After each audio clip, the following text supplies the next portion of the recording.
Ya Allah. Seterusnya. Ada lagi gambar? Tak ada? Okey. Membaca doa iftitah. Doa iftitah satu benda yang seronok. Sebab dia adalah khilaf yang tak bergaduh. Bila kita sebut tentang khilaf atau perbezaan pendapat, kita kena faham. Ada setengah pendapat ataupun khilaf yang bersifat dipanggil khilaf tudad. Khilaf tudad ni apa tuan-tuan? Khilaf tudad ialah khilaf yang bertentangan antara satu sama lain dan yang benar di sisi Allah hanya satu. Kita dibenarkan untuk buat mana-mana. Seperti mana macam contohnya Syafi'i buat macam ni, Abu Hanifah kata macam ni, Maliki kata macam ni, Imam Ahmad berkata macam ni. Dan semuanya bertentangan antara satu sama lain. Dan ulama-ulama sebut kebenaran di sisi Allah hanya satu. Yang benar hanya satu. Cumanya semua orang boleh beramal berdasarkan kefahaman masing-masing. Tak semestinya salah berdosa. Sebab tu dalam hadis Nabi kata apa? Iza ijtahada al-hakim fa asaba falahu ajran wa iza akhta'a falahu ajrun wahid. Seorang mujtahid bila mana dia buat keputusan dan keputusan dia benar, maka dia akan dapat 2 pahala. Dan bila seorang mujtahid buat keputusan dan keputusan itu salah, adakah dia berdosa? Dia tak berdosa, bahkan dia dapat 1 pahala. Semuanya akan dapat pahala, tapi yang benar, Nabi tak kata semua benar, tapi Nabi kata satu je yang akan benar. Kita boleh buat berdasarkan kefahaman kita dan sebagainya, tak ada masalah. Itu satu jenis khilaf. Satu lagi khilaf, dia panggil khilaf tanawwu'. Khilaf tanawwu' ialah benda riwayat-riwayat, perselisihan-perselisihan yang ada di kalangan riwayat. Cumanya khilaf ini juga bertentangan antara satu sama lain. Cuma dia tidak timbul isu yang mana benar dan yang mana tak benar. Tapi dia lebih kepada variety yang ada dalam isu-isu tadi. Contohnya, cara azan. Sahabat ni kata azan macam ni. Sahabat ni kata azannya macam ni. Sahabat ni kata cara azan macam ni. Tak timbul isu yang mana benar. Tak timbul yang mana yang rajih. Tak timbul yang mana yang tepat. Bahkan semua itu diamalkan, dilakukan pada zaman Rasulullah SAW dan benda itu dipanggil sebagai khilaf tanawwu'. Baca apa panggil? Baca tahiyat. Kita tengok riwayat daripada Ibnu Abbas baca macam ni. Daripada Ibnu Mas'ud baca macam ni. Lain-lain semua bacaan dia. Boleh tak kita kata yang mana yang paling rajih? Kita kata tak timbul. Sebab ini ialah isu khilaf tanawwu', tak timbul isu orang rajih. Semuanya boleh buat, semuanya boleh diamalkan dan benda itu berbentuk variety. Bahkan kita selaku orang yang belajar sepatutnya kita kena amalkan semua riwayat. Kali ni semayang kita baca tahiyat cara macam ni. Esok semayang kita cuba baca cara tahiyat yang lain pula. Kita selalunya bila rukuk kita baca subhana rabbiyal azim sebagai contoh. Sedangkan banyak lagi riwayat-riwayat lain yang bila kita rukuk kita baca subhanakallahumma wa bihamdik dan sebagainya. Bila kita tahiyat, kita ada baca at-tahiyat. Orang selalu kita baca kat sini apa? At-tahiyatul mubarakatus salawatut tayyibatut dan banyak-banyak lagi. Satu riwayat. Yang satu lagi kita kata at-tahiyatu lillah wassalawatu wattayyibat. Kita boleh kita buat dan tak timbul isu rajih mana yang khilaf. Aku mazhab Syafi'i nak baca yang mana? Tak. Ini bukan soal Syafi'i tak Syafi'i. Ini ialah bentuk-bentuk bacaan yang sahih yang datang semuanya daripada Nabi SAW. Dan isu ni sekarang doa iftitah. Kat sini dia kata apa? Mazhab Syafi'i dan majoriti ulama menyatakan ia sunat. Mazhab Maliki pula mengatakan tidak. Bahkan di sisi mazhab Malik, selepas takbir terus dibaca surah Al-Fatihah tanpa doa iftitah, tanpa ta'awuz dan tanpa basmalah. Disebabkan apa? Dalam hadis yang Aisyah sebut tadi, dia kata bila Nabi nak salat, dia kata apa? Istaftaha bitakbir. Nabi SAW bila dia angkat takbir, dia akan takbir dan kemudian dia akan baca Alhamdulillahirabbil alamin. Dia tak sebut pun tentang ta'awuz tu. Itu antara punca khilaf dia. Tapi kita kata majoriti ulama mengatakan bahawasanya sunat untuk kita membaca doa al-iftitah. Dan kat sini salah satu bentuk doa iftitah Nabi kata apa? Kana Rasulullah sallallahu alaihi wasallam yaskutu baina takbir wa baina al-qiraah iskatatan qala ahsibuhu qala hunayatan faqultu bi abi wa ummi ya Rasulullah iskatuka baina takbir wal qiraah ma taqul qala aqulu Allahumma ba'id baini wa baina khataayaya kama ba'adta baina al-masyriqi wal maghrib. Allahumma naqqini min al-khataayaya kama yunaqqa ath-thawbul abyadu min ad-danas. Allahumma ighsilni min khataayaya bil ma'i wal thalji wal barad. Ini salah satu contoh. Tapi kita selalu baca waktu semayang jenazah ya. Kita pun angkat takbir silap baca tu. Allahu akbar. Allahu akbar 4 kali. Nak semayang zuhur. So, ini salah satu contoh yang kita boleh baca doa iftitah dan dia merupakan sunat. Kat sini ada banyak. Jazakallah khair. Kita kata penganjur sediakan banyak lafaz-lafaz doa, orang panggil apa? Doa iftitah yang dibaca di antara takbir dan bacaan Al-Fatihah. Dan semua ni kita boleh baca dengan kita hafal. Boleh baca belakang ni. Ni dengar ni. Allahu akbar kabira, alhamdulillahi katsira, wa subhanallahi bukratan wa asila. Subhanakallahumma bihamdik wa tabarakasmuk wa ta'ala jadduk wa la ilaha ghairuk. Ini semua ada. Kat sinilah timbulnya iftitah panjang ke iftitah pendek. Dulu kita selalu dengar orang buat lawak kan. Kunut panjang ke kunut pendek? Habis. Membaca iftitah, hukum dia sunat. Seterusnya membaca ta'awuz. Ta'awuz ini baca a'udzubillahi minasyaitonirrajim.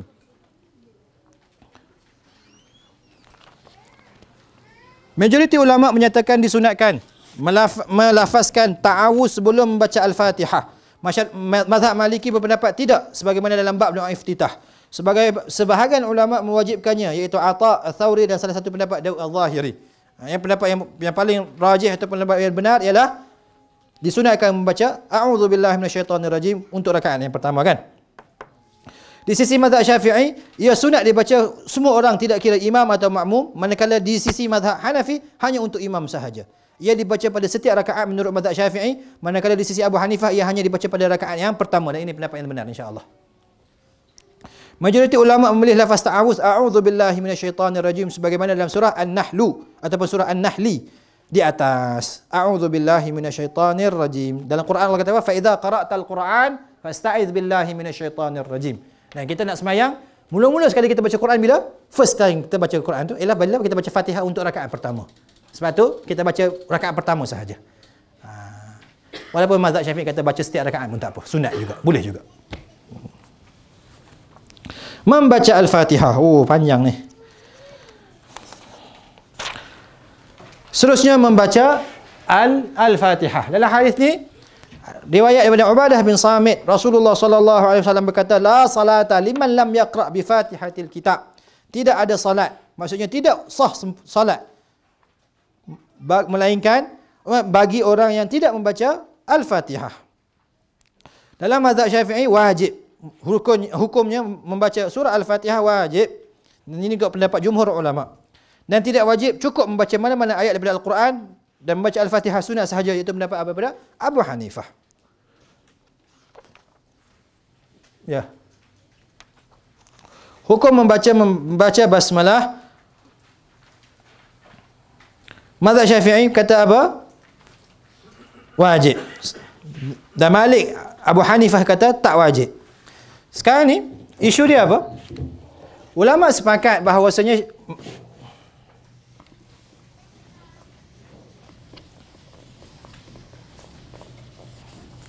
Fatihah mesti ada 7 ayat. Fatihah mesti ada 7 ayat. Sepakat para ulama. Cuma persoalannya, adakah Bismillahirrahmanirrahim merupakan ayat pertama daripada surah Al-Fatihah ataupun tidak?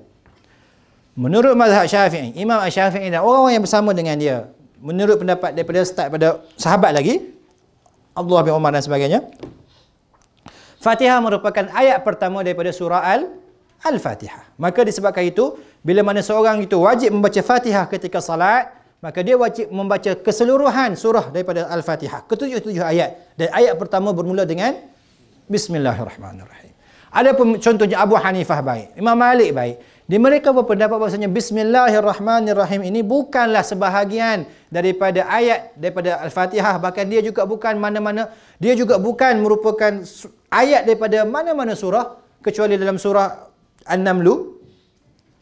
Maka dia katakan bahawasanya tidak wajib untuk orang itu membaca Bismillahirrahmanirrahim ketika membaca Al-Fatihah. Sebab Fatihah bukan pun ayat pertama daripada surah Al-Fatihah, bahkan dia bukan ayat pertama untuk mana-mana surah dalam Al-Quran. So kalau orang yang kata Bismillah tu bukan ayat yang pertama, macam mana? Dia nak kira bagi cukup 7.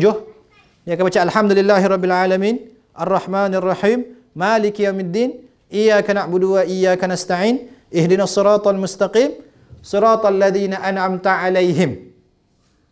Satu ayat. Kemudian ayat yang ketujuh ialah ghairil maghdubi 'alaihim waladdallin. Adapun orang yang katakan Bismillah adalah salah satu daripada ayat, maka Bismillahirrahmanirrahim, Alhamdulillahirabbil alamin, Ar-Rahmanirrahim, Maliki Yawmiddin, Iyyaka na'budu wa iyyaka nasta'in, Ihdinas siratal mustaqim, Siratal ladzina an'amta 'alaihim ghairil maghdubi 'alaihim waladdallin. Cukup 7 juga.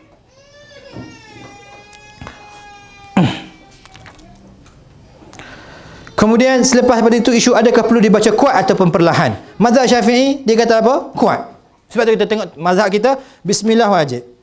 Kemudian dia bukan setakat wajib pula, dia kena baca kuat pula. Maka imam membaca bismillahirrahmanirrahim dengan kuat. Yang kedua, perlahan seperti mana dalam mazhab Imam Ahmad bin Hanbal. Syekh Abdul Aziz At-Tarifi dalam sifat salat dia menyatakan bahawa tiada satu pun riwayat menguatkan bacaan basmalah yang sahih. Akan tetapi ia hendaklah dibaca dan paling kurang hukumnya adalah sunat. Sebab tu kalau kita pergi Mekah, dan Mekah imamnya kebanyakannya bermazhab Hambali, maka sebenarnya dia orang baca bismillahirrahmanirrahim tapi dia orang baca secara slow. Secara perlahan, bukan secara kuat. Tapi dia orang baca sebenarnya. Ada orang pergi Mekah dia kata tak boleh sembahyang dengan Tok Imam Haram. Sebab tak baca bismillah, tak sah sembahyang. Maka dia pergi Mekah 40 hari dia dekat sana, dia sembahyang seorang-seorang dia.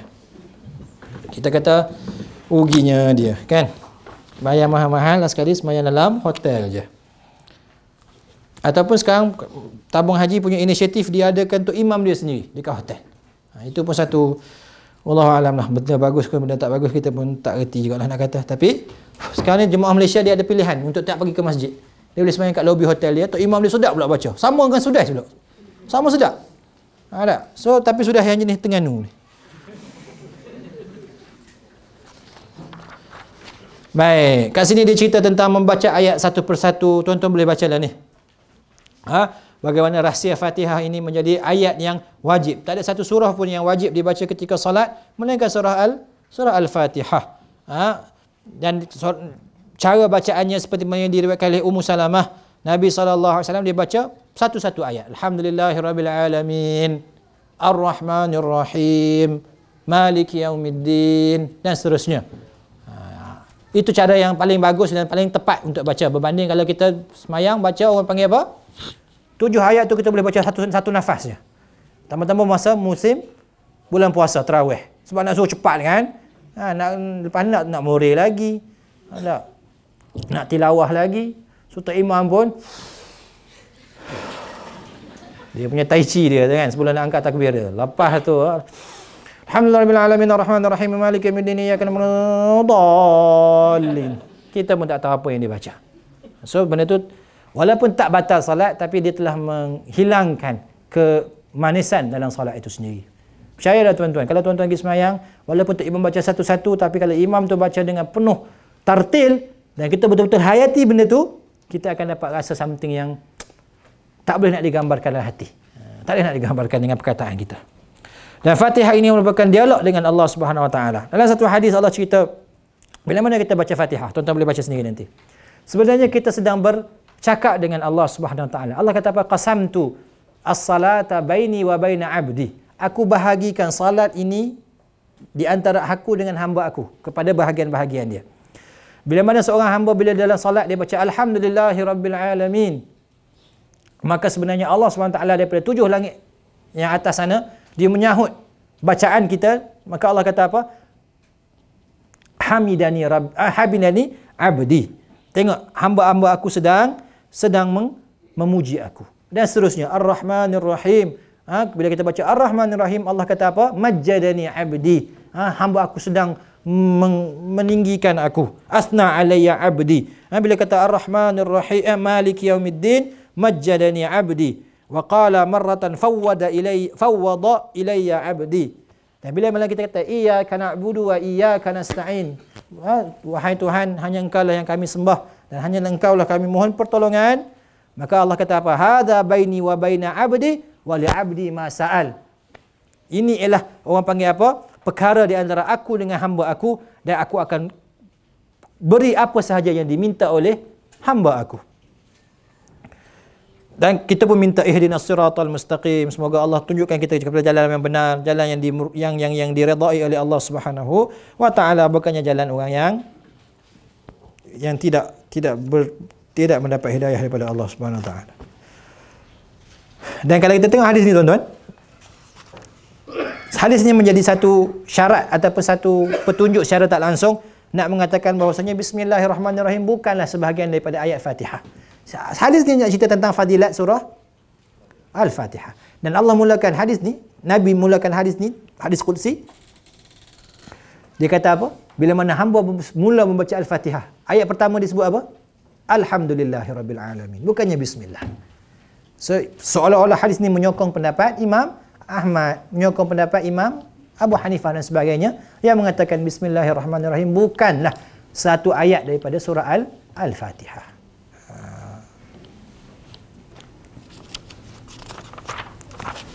Wajibkah Al-Fatihah untuk makmum? Tuan-tuan boleh tengok banyak sangat hadis yang dibawa kat sini. Tak sempat kita nak baca. Wajib di sisi mazhab Syafi'i, Al-Auza'i dan Abu Thawr. Yang kedua, wajib baca hanya dalam solat jemaah dan rakaat yang dibaca perlahan. Ini pendapat Az-Zuhri, Malik dan Ibnu Ahmad. Dan tidak baca langsung ialah mazhab Hanafi dan Sufyan Ats-Tsauri yang saya sebut tadi.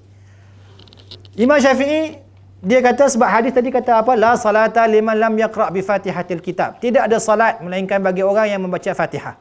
Maka hadis ini applicable untuk semua. Tak kira dia sembahyang seorang, dia sembahyang sebagai makmum, dia sembahyang sebagai imam. Dan macam saya sebut awal tadi lagi, dia berpegang pada status quo. Dialah hukum asalnya. Sebab Nabi kata tak ada salat kena baca Fatihah. Melainkan kena baca Fatihah. Dan Nabi tak perintikan pun kat situ. Maka dia kata makmum baik, imam baik, seorang-seorang baik, maka dia wajib kena baca Fatihah berdasarkan hadis ni tadi. Tapi setengah ulama kata tak. Sebab dalam Quran Allah kata apa?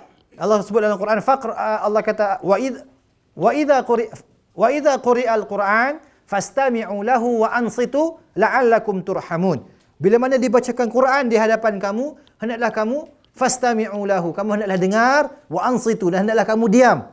La'allakum turhamun, semoga kamu dirahmati oleh Allah. Dan Ibnu Mas'ud dalam hal ayat ni dia kata apa? Ayat ni memang diturunkan untuk refer kepada bacaan imam dalam solat. Maka berdasarkan hadis ni, berdasarkan riwayat daripada Ibnu Mas'ud ni, setengah mazhab dia kata apa? Kita wajib baca Fatihah sebab Nabi suruh baca, tapi kalau kita semayang dengan imam yang baca kuat, maka kita tak payah nak baca dah. So dalam semayang subuh, dalam semayang isyak, dalam semayang maghrib, dua rakaat pertama isyak, dua rakaat pertama semayang maghrib, maka makmum tidak membaca Fatihah. Sebab Allah kata apa? Fastami'u lahu wa ansitu. Dengar dan senyap, jangan sebut apa-apa. Itu ialah cara dia. Dan Abu Hanifah ada hadis tadi yang lain walaupun hadis itu dipertikaikan, bacaan imam merupakan bacaan bagi makmum. Maka bila imam dah baca, makmum dah settle dah. Tak payah baca dah. Itu khilaf yang ada. So terpulanglah pada tuan-tuan nak pegang mana. Tapi kalau macam dalam akak punya kes tadi tu tak, kita patut bagi tahu dekat dia tak payah baca lah akak. Baca pun menyusahkan orangnya ni. Kan kacau orangnya baik senyap ya. Setengah-setengah ni Ustaz, saya tengok ada yang baca Fatihah tu selepas amin, selepas imam baca Fatihah. Setengah imam? Setengah makmum tu. Sebab boleh dengar kan. Okey. Okey, sebab boleh dengar ya. Selepas imam baca Fatihah. Dalam mazhab Ahmad bin Hanbal, dikata kat sini kan apa? Wajib baca dalam solat jemaah dan rakaat yang dibaca perlahan. Maksudnya apa? Bila mana dia tak dengar bacaan imam, dia akan baca. So, imam bila dia ada interval antara dua tu, Fatihah dengan surah lazim, masa kat situ cepat-cepat dia baca. Untuk jaga semua. So, dia kata, ada dalil kata kena baca. Ada dalil juga kata tak kena baca. So, nak jaga macam mana? Bila dia nak jaga, ambil jalan tengah, kita baca, time imam tak baca apa-apa, kita baca cepat-cepat. Dia buat macam tu juga. Adakah imam tu dia senyap lama sebelum ayat lazim tu nak tunggu? Kemungkinan dia bagi peluang untuk kita baca Fatihah. Kemudian dia baca sambung. Bila dia baca, tujuannya untuk kita dengar. Kalau Tok Imam baca, kita pun baca, siapa nak dengar? Tok Imam buat hal dia sendiri, kita pun buat hal kita sendiri. Kita duk sibuk dengan Fatihah kita, Tok Imam pun duk syok dengan lagu dia sendiri. Itu benda lain. Itu tak masuk bab ni. Tapi kita kata apa? Nabi kata idza raka'a farka'u. Bila imam rukuk, maka hendaklah kamu rukuk tanpa perlu baca Fatihah.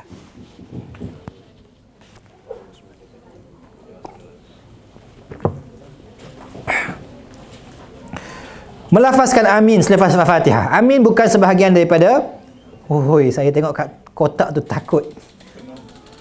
Penuh. Melafazkan amin selepas Al-Fatihah.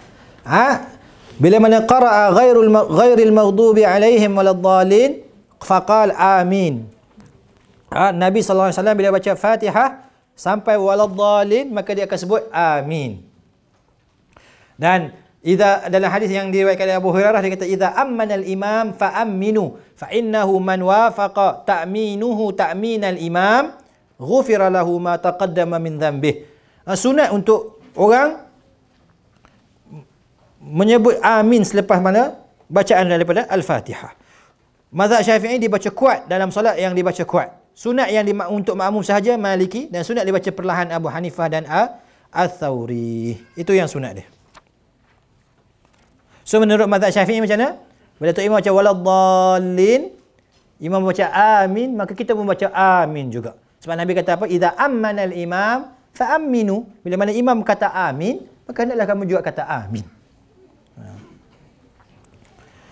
Membaca surah juga sunat, surah-surah lazim.